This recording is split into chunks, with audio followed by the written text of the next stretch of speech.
Drama ప్రారంభంలో వరుసగా అనేక కార్లు వస్తున్నట్లు చూపబడింది. వాటిలో ఒక దానిలో మన కథానాయిక మీచు కూర్చుని ఉంటుంది. ఆమె చాలా బాధగా ఉంది. ఎందుకంటే ఈ రోజు తన ప్రియుడు టాంగ్ చనిపోయాడు. మనకు టాంగ్ శవపేటిక చూపబడింది. అలాగే మీచు మాటలు కూడా వినిపిస్తాయి.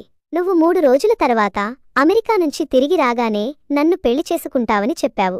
అందుకే నేను నీ రాక కోసం ఆతృతగా ఎదురుచూస్తున్నాను. ఈ రోజు నేను నీకు వధువుగా మారాలి. కాని వధువుగా మారకముందే నీ పేరు మీద విధవరాలిని అయ్యాను అని మీచు టాంగ్తో చెబుతుంది. ఆ తర్వాత మనం ట్యాంగును చూస్తాం. శవపేటికలో ఉన్నాడు. శవపేటికను మళ్లీ మూసివేస్తారు. దానిపై మీచు ముద్దు పెట్టుకుంటూ ఏడుస్తుంది. టాంగును తలుచుకుని ఆమె చాలా బాధపడుతుంది. ఎందుకంటే ఆమె టాంగును నిజంగా ఎంతో ప్రేమించింది. ఆ తరువాత అందరూ వెళ్ళిపోయారని చూపబడింది. మీచు మాత్రం అక్కడే ఉంది. ట్యాంగును విడిచి వెళ్లడానికి ఆమెకు మనసు రాలేదు. అప్పుడే ఒక షాకింగ్ విషయం జరిగింది. ట్యాంగ్ మీచు వెనుక నిలబడి ఉన్నాడు. ఆమె చూసి తీవ్రంగా షాక్ అవుతుంది. ట్యాంగ్ ఇక్కడ ఎలా అని. కాని ట్యాంగ్ అప్పుడే మీచూను నిరంతరం ముద్దు పెట్టుకోవడం మొదలుపెడతాడు. మీచు ఏమి జరుగుతుందో అస్సలు అర్థం చేసుకోలేకపోతుంది. అందుకే అప్పుడే స్పృహ తప్పి పడిపోతుంది. ఆమె కళ్ళు తెరిచినప్పుడు ఆమె ఒక గదిలో ఉందని తెలుసుకుంటుంది. తాను ట్యాంగ్ను నిజంగా తాకినట్లు ఆమెకు అనిపిస్తుంది. అప్పుడే హ్యారీ అనే వ్యక్తి వస్తాడు. అతను ఒక పెద్ద కంపెనీ అధ్యక్షుడు. అతను మీచు గురించి ఆందోళన పడుతూ, నువ్వు ఎందుకు అరుస్తున్నావు? ఏదైనా పీడకల వచ్చిందా అని అడుగుతాడు. అప్పుడు మీచు, నేను నీ ఇంట్లో ఏమి చేస్తున్నాను అని అడుగుతుంది. నిన్నటి ఈవెంట్లో నువ్వు స్పృహ తప్పి పడిపోయావు. అందుకే నేను నిన్ను ఇక్కడికి తీసుకువచ్చాను అని హ్యారీ చెబుతాడు. ఇది వినగానే మీచుకు నిన్నటి గురించి గుర్తుకు వస్తుంది. అందుకే ఆమె, నేను టాంగును నిజంగా చూడలేదని ఎలా అవుతుంది అని అంటుంది. అప్పుడు హ్యారీ, చూడు, చనిపోయినవారు ఎప్పుడూ తిరిగి రారు. నేను నీ పరిస్థితిని అర్థం చేసుకుంటున్నాను. అందుకే నేను నీకోసం ఒక అంతర్జాతీయ ట్రిప్ బుక్ చేశాను. నువ్వు బయట తిరిగిరా, అప్పుడు కొద్దిగా కోలుకుంటావు అని వివరించాడు. మీచు ఏమి సమాధానమివ్వదు. 6 నెలల తరువాత దృశ్యం చూపబడింది. మీచు ట్రిప్ నుండి తిరిగి వచ్చింది. కాని ఇప్పటికీ బాధపడుతోంది. ఎందుకంటే ఆమె టాంగ్ను మర్చిపోలేకపోతోంది. బహుశా నిన్ను మర్చిపోయి నేను నా జీవితంలో ఎప్పుడూ ముందుకు సాగలేనేమో అని ఆమె అంటుంది. ఆమె ఎవరి కాళ్లపై పడుకోగానే వెనుక నుండి ఒక స్వరం వినిపించింది. నువ్వు ఏమి చేస్తున్నావు? మీచు ఆ వ్యక్తిని చూస్తుంది. అతను మరెవరో కాదు, టాంగ్. అందుకే ఆమె చాలా తీవ్రంగా షాక్ అవుతుంది. మరియు లేదు లేదు, ఇలా జరగదు, ఇది కేవలం నా ఊహ మాత్రమే అని అంటుంది. ఆ వ్యక్తి తనను తాను పరిచయం చేసుకోవడానికి ప్రయత్నిస్తాడు. కాని మీచు అతన్ని ఆపివేస్తుంది మరియు తన మొబైల్ ఫోన్ను తనిఖీ చేస్తుంది. అక్కడ ఆమె ఇలా చదివింది, పదే పదే చనిపోయిన వ్యక్తిని చూడటమంటే నువ్వు పిచ్చిదానివి అయ్యావని అర్థం. అందుకే అతను నీకు అన్ని చోట్లా కనిపిస్తున్నాడు. ఆపై ఆ వ్యక్తిని టాంగ్ అనుకుని తాకడం కూడా మొదలుపెట్టింది. ఆ వ్యక్తి లేచి వెళ్లడానికి ప్రయత్నిస్తాడు. కాని మీచు అతన్ని వెళ్లనివ్వదు. బదులుగా అతనిపైకి ఎక్కి కూర్చుని కౌగిలించుకుంటూ ఇలా అంది, నేను నిన్ను మర్చిపోలేకపోతున్నాను టాంగ్. అంటే ఇప్పటికీ నిన్ను ఎంత తీవ్రంగా గుర్తు చేసుకుంటున్నానంటే నేను పిచ్చిదానిని అయ్యాను. నీకు అస్సలు తెలియదు, నీవు లేకుండా నా ప్రతి క్షణం ఎలా గడుస్తుందో. అప్పుడే మీచు సవతి తల్లి వచ్చింది. ఆమె మీచును, నువ్వు ఏమి చేస్తున్నావు అని అడుగుతుంది. అప్పుడు మీచు షాక్ అవుతుంది. మీకు కూడా టాంగ్ కనిపిస్తున్నాడా అని. అప్పుడు ఆ వ్యక్తి మీచును తన నుండి దూరం చేస్తాడు మరియు సవతి తల్లి, నా కజిన్ బ్రదర్ నయాన్ బాయ్, అతను నీకు బంధుత్వంలో అంకుల్ అవుతాడు అని చెబుతుంది. అప్పుడు మీచు ఆశ్చర్యంతో ఆ వ్యక్తిని చూస్తూనే ఉండిపోయింది. అంకుల్ అని. ఈ వ్యక్తి చూడటానికి అచ్చున టాంగ్ లాగే ఉన్నాడు. అందుకే ఆమె అప్పుడే తన గదిలోకి వచ్చి ఈ విషయాలన్నింటినీ ఆలోచించడం మొదలుపెట్టింది. అసలు ఏమి జరుగుతోంది? ఒకే రూపంలో 2 వ్యక్తులు ఎలా ఉండగలరు? ఈ విషయానికి ఎటువంటి అర్థం లేదు. అప్పుడే ఆమె టీవీలో వస్తున్న ఒక షో మాటలు వింది. అందులో ఒక వ్యక్తికి పెద్ద షాక్ తగిలినప్పుడు అతని జ్ఞాపక శక్తి పోతుంది అని చెప్పబడింది. అందుకే మీచుకు కూడా అనిపించడం మొదలుపెట్టింది, ఖచ్చితంగా ఆ వ్యక్తి టాంగ్ అయి ఉంటాడు. అతని జ్ఞాపక శక్తి పోయింది. అందుకే నేను నిరూపించి తీరుతాను, ఈ వ్యక్తి నయాన్ బాయ్ కాదు, నా టాంగ్. మీచు ప్రయోగాలు. టాంగ్ను నిరూపించడానికి ఆమె మొదటి ప్రయోగాన్ని మొదలుపెట్టింది. ముందుగా ఆమె నయాన్ బాయ్ లోదుస్తులను తనిఖీ చేయడానికి వచ్చింది. టాంగ్ గ్రే రంగు లోదుస్తులు ధరించేవాడు. ఈ వ్యక్తి నయాన్ బాయ్ కాకుండా టాంగ్ అయితే నా అనుమానం ఖచ్చితంగా సరైనదే అవుతుంది. మరియు అలానే జరిగింది. అంటే ఆ లోదుస్తులన్నీ గ్రే రంగువే. ఆపై ఆమె రెండవ ప్రయోగాన్ని ప్రారంభిస్తుంది. ఇది ఆ దుప్పటి. దీనిని ధరించి నేను టాంగ్ ప్రపోజ్ చేశాను అని అనుకుంటూ ఆ దుప్పటిని ధరించి నయాన్ బాయ్ ముందు పరిగెత్తుకుంటూ రావడం మొదలుపెట్టింది. టాంగ్, దయచేసి నన్ను పెళ్లి చేసుకో అని చెబుతూ. కాని ఆమె పడబోతుండగా నయాన్ బాయ్ మీచును పడకుండా కాపాడతాడు. నయాన్ బాయ్ అలా కౌగిలించుకోవడం టాంగ్ లాగే అనిపించింది మీచుకు. అందుకే ఆమె, టాంగ్ నువ్వే కదా అని అంటుంది. కాని నయాన్ బాయ్ పిచ్చి అమ్మాయి, నేను నిన్ను కేవలం పడకుండా కాపాడుతున్నాను అని అన్నాడు. మీచు ఇప్పటికీ వదులుకోదు. ఇప్పుడు మూడవ ప్రయోగాన్ని ప్రారంభిస్తుంది. ఆమె నయాన్ బాయ్కు పాలు తాగడానికి ఇచ్చింది. అయితే ట్యాంకు పాలంటే అలర్జీ ఉంది. అందుకే పాలు తాగిన తరువాత నయాన్ బాయ్ వింతగా ప్రవర్తించగానే ఆమె మళ్లీ అతన్ని కౌగిలించుకుంటుంది. టాంగ్, నువ్వే అని నాకు తెలుసు అని. కానీ నయాన్ బాయ్కు ఏమి జరగదు. బదులుగా అతను మీచును వెంబడించి, ఈ అమ్మాయి నీ సమస్య ఏమిటి అని అడగడం మొదలు పెడతాడు. ఇది విని మీచు అక్కడి నుండి పారిపోయింది. ఇప్పుడు మీచు చివరి రౌండ్ కోసం ప్రణాళిక వేస్తోంది. ఆమె టాంగ్ పాత వస్తువులలో నుండి టాంగ్ జుట్టును కనుగొని, నేను DNA పరీక్ష చేయిస్తాను అని అంటుంది. అందుకే ఆమె అప్పుడే రహస్యంగా నయాన్ బాయ్ జుట్టును తీసుకోవడానికి వస్తుంది. కానీ నయాన్ బాయ్ ఆమెను చూస్తాడు మరియు తన దగ్గరికి రానివ్వడు. మీచు పట్టుబట్టి, నేను మీకు సహాయం చేయాలనుకుంటున్నాను, అందుకే మీకు హెయిర్ మసాజ్ ఇవ్వవచ్చా అని అడుగుతుంది. నయాన్ బాయ్ మొదట అంగీకరించడు. కానీ మీచు మరింత ఒత్తిడి చేయడంతో అంగీకరిస్తాడు. కానీ మీచు ఎక్కడ పని సరిగ్గా చేసేవాళ్లలో ఒకరు కాదు. అందుకే ఆమె అప్పుడే పొరపాటున కింద పడిపోతుంది మరియు నూనె అంతా నయాన్ బాయ్ జుట్టుపై పడిపోతుంది. దీనివల్ల నయాన్ బాయ్కు చాలా కోపం వస్తుంది. తరువాత మనం చూస్తాము, నయాన్ బాయ్ స్నానం చేసి బయటకు వస్తుండగా మీచు మళ్లీ అతని దగ్గరికి వచ్చి, నేను మీ జుట్టును ఆరబెడతాను అని అంటుంది. ఆపై నయాన్ బాయ్ దగ్గరికి రాగానే ఆమె తొందరలో కింద పడిపోతుంది. అలాగే నయాన్ బాయ్ తువ్వాలును కూడా కిందకు లాగుతుంది. దీనివల్ల ఇద్దరూ చాలా ఇబ్బందికరంగా భావించారు. సవతి తల్లి అంటే మిస్ రోజ్ కూడా ఇక్కడికి వచ్చింది. ఎందుకంటే ఆమె కూడా ఇదంతా చూసి ఆశ్చర్యపోయింది. అప్పుడు మీచు, మీరు అనుకుంటున్నట్లుగా ఏమీ లేదు, అంటే ఇది కేవలం ఒక ప్రమాదం అని వివరించడం మొదలుపెట్టింది. తదుపరి దృశ్యంలో ఆపై అతను చాలా తెలివిగా ఒక వ్యక్తి జేబులో నుండి అతని మొబైల్ను తీసి బయటకు వచ్చి తన రూపాన్ని మార్చుకోవడం మొదలుపెట్టాడు. తద్వారా ఎవరూ అతన్ని గుర్తించలేరు.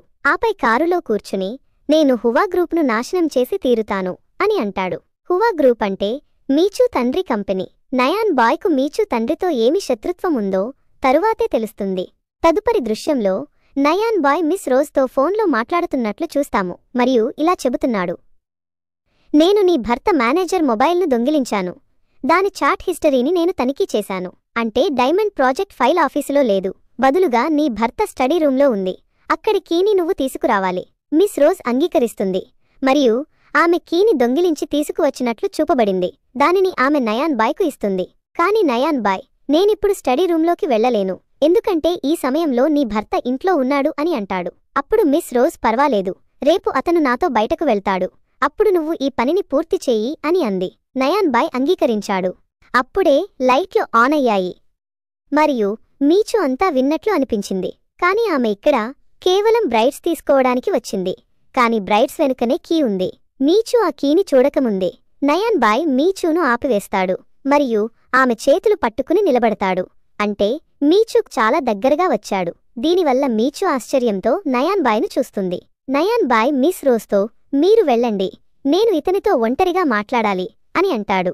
మిస్ రోజ్ అక్కడి నుండి వెళ్ళిపోతుంది.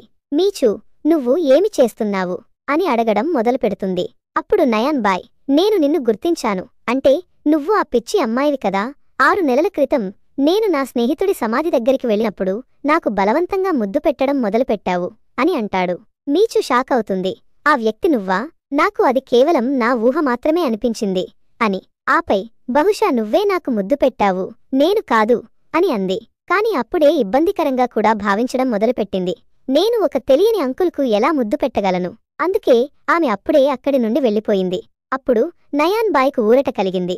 మీచు కీని చూడలేదని. తదుపరి దృశ్యంలో మీచు హ్యారీని కలవడానికి వచ్చింది. హ్యారీ మీచు కోసం కేక్ తీసుకువచ్చాడు, ఎందుకంటే ఈరోజు మీచు పుట్టినరోజు. మీచు ఆశ్చర్యపోతుంది. ఆపై హ్యారీకి ధన్యవాదాలు చెప్పడం మొదలుపెట్టింది.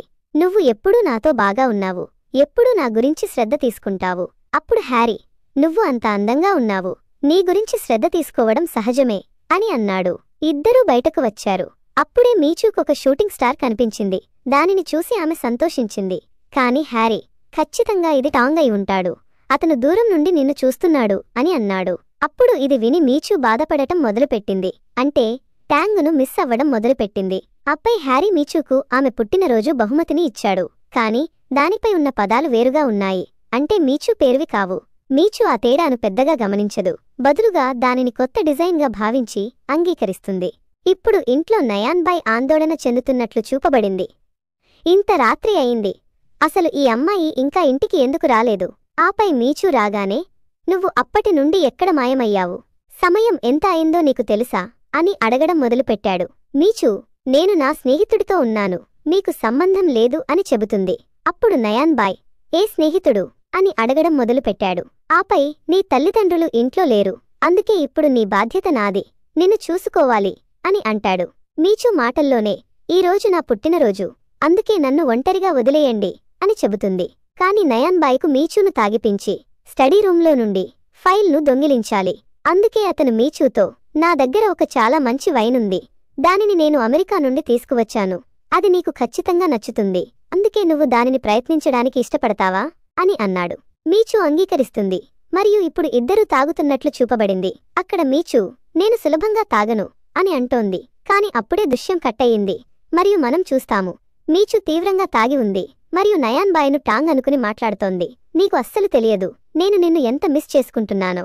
నయాన్ బాయ్ చాలా దగ్గరగా రావడం మొదలుపెట్టగానే నయాన్ బాయ్ ఆమెను దూరం చేస్తూ నువ్వు సులభంగా తాగను అని చెప్పావు కదా అని అంటాడు. మీచు లాకెట్ కింద పడిపోయింది. దానిని ఆమె తీసుకుని నా తేనె ప్రేమ, నీకు దెబ్బ తగలలేదు కదా అని చెబుతూ ఊదడం మొదలుపెడుతుంది. అప్పుడు ఈ మాటలన్నీ నయాన్ బాయ్ కూడా వినడం మొదలుపెట్టాడు. ఆపై ఫ్లాష్ బ్యాక్లో చూపబడింది టాంగ్ మీచూకు ఈ లాకెట్ను ఎలా బహుమతిగా ఇచ్చాడు మరియు లాకెట్కు హనీ లవ్ అని పేరు కూడా పెట్టాడు. ఇది నా కొత్త ఆభరణాల వ్యాపారం పేరు. దీని డిజైన్ను నేను ప్రత్యేకంగా నీకోసం డిజైన్ చేశాను. అందుకే ఈ విషయాలన్నీ గుర్తుచేసుకుని మీచూకు టాంగ్ మరింత గుర్తుకు రావడం మొదలుపెట్టింది. అందుకే ఆమె నయాన్ బాయ్ను టాంగ్ అనుకుని అతనికి మరింత దగ్గరగా వస్తుంది. నా మెడ ఎలా ఉంది, ఛాతీ ఎలా ఉంది, కండరాలు ఎలా ఉన్నాయి, అన్నీ మునుపటిలాగే ఉన్నాయి కదా, నేను నిన్ను తాకాలనుకుంటున్నాను. నయాన్ బాయ్ మీచూను ఆపడానికి చాలా ప్రయత్నిస్తాడు, కానీ ఆమె అస్సలు వినడం లేదు. అంటే మరింత దగ్గరగా వస్తూనే ఉంది. ఆపై అప్పుడే స్పృహ తప్పి పడిపోయింది.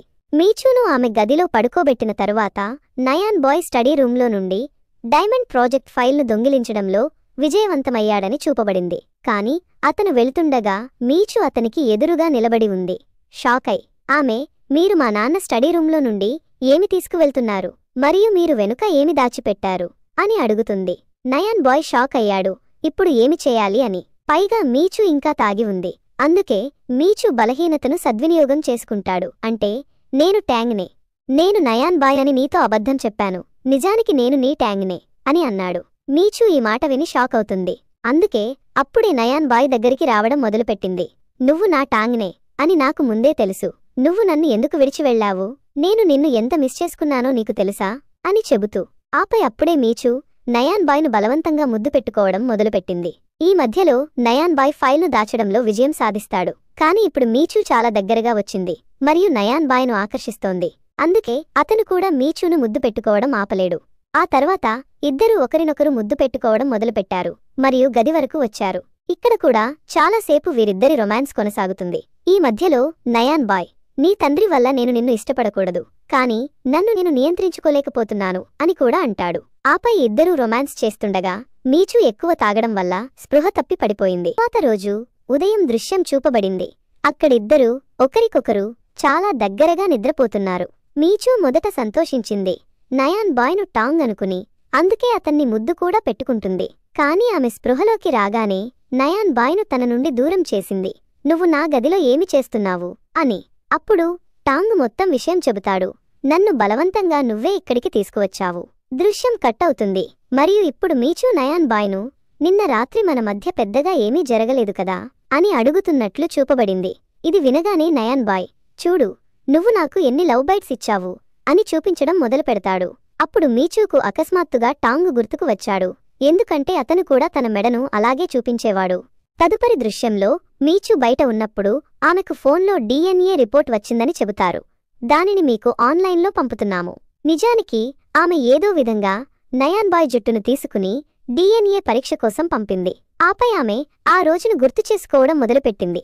ఆమె వధువుగా టాంగ్ తిరిగి రావడానికి ఎదురుచూస్తున్నప్పుడు అప్పుడే ఆమెకు ఫోన్ వచ్చింది మరియు మీ కాబోయే భర్త ఏదో నేరంలో పాలుపంచుకున్నాడు, అందుకే అతన్ని కాల్చి చంపారు అని చెప్పబడింది. టాంగ్ మరణం విని మీచు చేతిలో నుండి మొబైల్ కింద పడిపోతుంది. ఆపై కథ వర్తమానంలోకి వస్తుంది. అక్కడ మీచు రిపోర్ట్ చూడటానికి ముందు చాలా ఆందోళన చెందుతోంది. రిపోర్ట్లో ఏమి వచ్చింది అంటే నయాన్ బాయ్ టాంగ్నేనా? మరియు ఈ దృశ్యంతో ఈ భాగం ఇక్కడితో ముగుస్తుంది.